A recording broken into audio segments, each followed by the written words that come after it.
ದೇವರ ಹೆಸರಿನ ಕಟ್ಟೆಗಳನ್ನು ರಸ್ತೆಯಲ್ಲಿ ನಿರ್ಮಿಸುವುದು ಸರಿಯಾ? ವೀಕ್ಷಕರೇ, ಕೋಮು ಸೂಕ್ಷ್ಮ ಪ್ರದೇಶವಾದ ನಮ್ಮ ಮಂಗಳೂರಿನಲ್ಲಿ ಧರ್ಮದ ಹೆಸರಿನಲ್ಲಿ ಒಂದರ ಹಿಂದೆ ಇನ್ನೊಂದರಂತೆ ಅನಗತ್ಯ ಚರ್ಚೆಗಳು ನಡೆಯುತ್ತಿರುತ್ತದೆ. ಈಗ ನಡೆಯುತ್ತಿರುವ ಚರ್ಚೆ ರಸ್ತೆಯ ಬದಿಯಲ್ಲಿ, ರಸ್ತೆ ಮಧ್ಯದಲ್ಲಿ ನಿರ್ಮಿಸುವ ಸರ್ಕಲ್ ಕಟ್ಟೆಗಳ ಕುರಿತಾಗಿದೆ. ನಾನು ನನ್ನ ಅಭಿಪ್ರಾಯ ನಿಮ್ಮ ಮುಂದಿಡುತ್ತೇನೆ. ನಿಮಗೆ ಇಷ್ಟವಾದರೆ ಇದನ್ನು ನಿಮ್ಮ ಸ್ನೇಹಿತರೊಂದಿಗೂ ಹಂಚಿಕೊಳ್ಳಿ. ಮುಸ್ಲಿಂ, ಕ್ರಿಶ್ಚಿಯನ್, ಹಿಂದೂ ಎಲ್ಲ ಧರ್ಮದವರೊಂದಿಗೂ ನಾನು ಹೇಳುತ್ತಿದ್ದೇನೆ, ವೀಕ್ಷಕರೇ, ದೇವರ ಹೆಸರುಗಳು ಅದು ಪವಿತ್ರ ಜಾಗದಲ್ಲಿ ಇರಬೇಕೇ ಹೊರತು ಮಲಿನ ಜಾಗದಲ್ಲಿ ಇರಬಾರದು. ರಸ್ತೆಯ ಬದಿಯಲ್ಲಿ ನಾವು ದೇವರ ಹೆಸರನ್ನು ಬರೆದು ಕಟ್ಟೆ ನಿರ್ಮಿಸಿದರೆ, ಸರ್ಕಲ್ ಮಾಡಿದರೆ, ನಮಗೆ ಪ್ರತಿದಿನ ಆ ದೇವರ ಹೆಸರನ್ನು ಪರಿಶುದ್ಧತೆಯಿಂದ ಕಾಪಾಡಲು ಸಾಧ್ಯ ಇದೆಯಾ? ರಸ್ತೆಯ ಮಧ್ಯದಲ್ಲಿ ದೇವರ ಹೆಸರು ಇಡುತ್ತಾರೆ, ಆದರೆ ಅದರ ಮೇಲಿಂದ ಹಾರುವ ಹಕ್ಕಿಗಳು ಮಲ ಹಾಕಿದರೆ, ರಸ್ತೆಯ ಧೂಳು ಅಂಟಿಕೊಂಡರೆ, ಆಗ ಅದನ್ನು ಶುದ್ಧಿ ಮಾಡುವವರು ಯಾರು?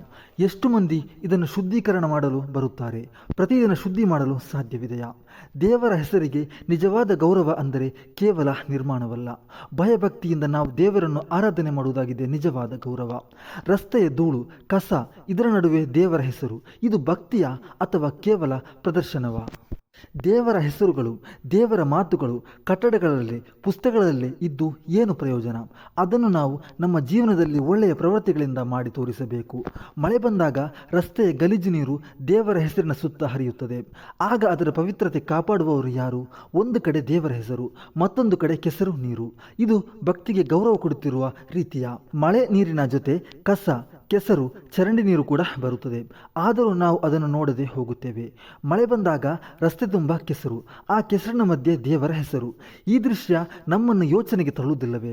ದೇವರ ಹೆಸರುಗಳು ಪವಿತ್ರ, ಅದನ್ನು ಭಕ್ತಿಯಿಂದ ನಿರ್ಮಿಸಿ ದೇವರಿಗೆ ಆರಾಧನೆ ಮಾಡಿ ಕಾಪಾಡಿಕೊಳ್ಳಬೇಕಾಗಿ ಇರುವ ಜಾಗವಾಗಿದೆ ಮಂದಿರ, ಮಸೀದಿ, ಚರ್ಚ್. ಅದನ್ನು ಬಿಟ್ಟು ರಸ್ತೆಯಲ್ಲಿ ಅಲ್ಲ ದೇವರ ಹೆಸರು ಬರೆಯಬೇಕಾದ ಜಾಗ. ನಾನು ಯಾವುದೇ ಧರ್ಮಕ್ಕೆ ವಿರುದ್ಧ ಅಲ್ಲ, ಸರ್ವ ಧರ್ಮದವರಿಗೂ ಈ ಮಾತು ಹೇಳುತ್ತಿದ್ದೇನೆ.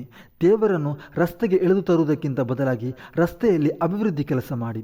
ದೇವರ ಹೆಸರನ್ನು ಇಟ್ಟು ಪೂಜಿಸಲು ಇಲ್ಲಿ ಮಸೀದಿ, ಮಂದಿರ, ಚರ್ಚ್ಗಳಿವೆ.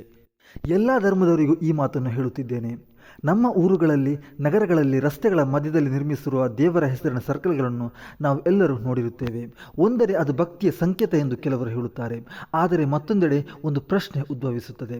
ಅಲ್ಲಿ ದೇವರ ಹೆಸರು ಬರೆದಿದ್ದರೆ ಪ್ರತಿದಿನ ಅದರ ಸುತ್ತ ಕಸ, ಧೂಳು, ಅಪವಿತ್ರ ವಸ್ತುಗಳು ಬೀಳುತ್ತವೆ. ಅದನ್ನು ಶುದ್ಧಿ ಮಾಡುವವರು ಯಾರು? ಮನೆಯೊಳಗೆ ದೇವರ ಹೆಸರು ಬರೆದಿರುವ ಸಣ್ಣ ಕಾಗದ ಕೆಳಗೆ ಬಿದ್ದರೂ ನಾವು ಗೌರವದಿಂದ ಎತ್ತುತ್ತೇವೆ. ಪವಿತ್ರ ಪುಸ್ತಕ ನೆಲಕ್ಕೆ ಬಿದ್ದರೆ ಮುತ್ತಿಟ್ಟು ಗೌರವಿಸುತ್ತೇವೆ. ಹಾಗಿದ್ದರೆ ರಸ್ತೆಯ ಮಧ್ಯದಲ್ಲಿ ಮಳೆನೀರು, ಕೆಸರು, ಹೊಗೆ, ಧೂಳು, ಕಸದ ನಡುವೆ ದೇವರ ಹೆಸರು ಇರುವುದು ಸರಿಯೇ? ಇದು ಕೆಲವರಿಗೆ ಅಸಹಜ ಪ್ರಶ್ನೆಯಂತೆ ಕಾಣಬಹುದು, ಆದರೆ ಯೋಚಿಸಬೇಕಾದ ವಿಷಯವೇ ಆಗಿದೆ ಇದು. ಇಂತಹ ದೇವರ ಹೆಸರಿನ ಸರ್ಕಲ್ಗಳನ್ನು ನಿರ್ಮಿಸುವಾಗ ತುಂಬ ಮಂದಿ ಇರುತ್ತಾರೆ, ಆದರೆ ನಿರ್ಮಿಸಿದ ನಂತರ ಸ್ವಚ್ಛತೆಯಿಂದ ನೋಡಿಕೊಳ್ಳುವವರು ಯಾರು? ಒಂದು ಸರ್ಕಲ್ ನಿರ್ಮಿಸುವಾಗ ಉದ್ಘಾಟನೆ ಭರ್ಜರಿಯಾಗಿರುತ್ತೆ, ಬ್ಯಾನರ್ಗಳು ಇರುತ್ತೆ, ಫೋಟೋಶೂಟ್ ನಡೆಯುತ್ತೆ, ಆದರೆ ಒಂದು ತಿಂಗಳ ನಂತರ ಅಲ್ಲಿ ಯಾರು ಹೋಗಿ ಸ್ವಚ್ಛ ಮಾಡುತ್ತಾರೆ?